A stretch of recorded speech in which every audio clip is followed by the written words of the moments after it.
Épître de Paul aux Galates, chapitre 2. 14 ans après, je montai de nouveau à Jérusalem avec Barnabas, ayant aussi pris Tite avec moi. Et ce fut d'après une révélation que j'y montai. Je leur exposai l'évangile que je prêche parmi les païens. Je l'exposai en particulier à ceux qui sont les plus considérés, afin de ne pas courir ou avoir couru en vain. Mais Tite, qui était avec moi et qui était grec, ne fut pas même contraint de se faire circoncire. Et cela à cause des faux frères qui s'étaient furtivement introduits et glissés parmi nous pour épier la liberté que nous avons en Jésus-Christ, avec l'intention de nous asservir. Nous ne leur cédâmes pas un instant, et nous résistâmes à leurs exigences, afin que la vérité de l'Évangile fût maintenue parmi vous. Ceux qui sont les plus considérés, quels qu'ils aient été jadis, cela ne m'importe pas. Dieu ne fait point acception de personne. Ceux qui sont les plus considérés ne m'imposèrent rien.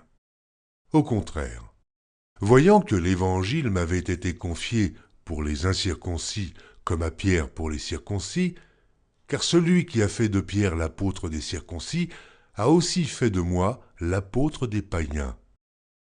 Et, ayant reconnu la grâce qui m'avait été accordée, Jacques, Céphas et Jean, qui sont regardés comme des colonnes, me donnèrent à moi et à Barnabas la main d'association, afin que nous allassions, nous, vers les païens, et eux, vers les circoncis.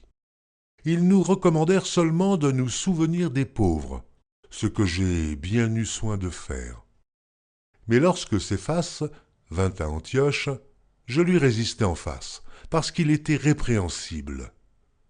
En effet, avant l'arrivée de quelques personnes envoyées par Jacques, il mangeait avec les païens, et, quand elles furent venues, il s'esquiva et se tint à l'écart par crainte des circoncis.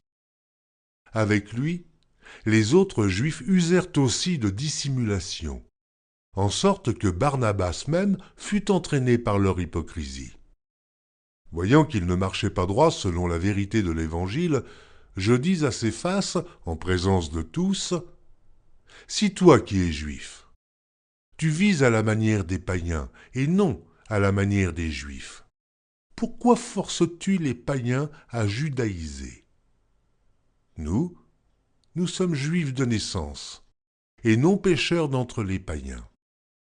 Néanmoins, sachant que ce n'est pas par les œuvres de la loi que l'homme est justifié, mais par la foi en Jésus-Christ, nous aussi, nous avons cru en Jésus-Christ, afin d'être justifiés par la foi en Christ, et non par les œuvres de la loi, parce que nulle chair ne sera justifiée par les œuvres de la loi.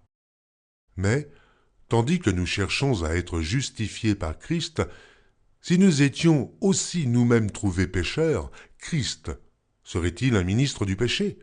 Loin de là.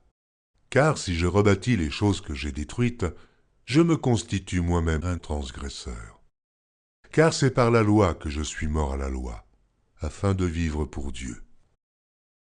J'ai été crucifié avec Christ. Et si je vis, ce n'est plus moi qui vis. C'est Christ qui vit en moi. Si je vis maintenant dans la chair, je vis dans la foi au Fils de Dieu, qui m'a aimé et qui s'est livré lui-même pour moi. Je ne rejette pas la grâce de Dieu, car si la justice s'obtient par la loi, Christ est donc mort en vain.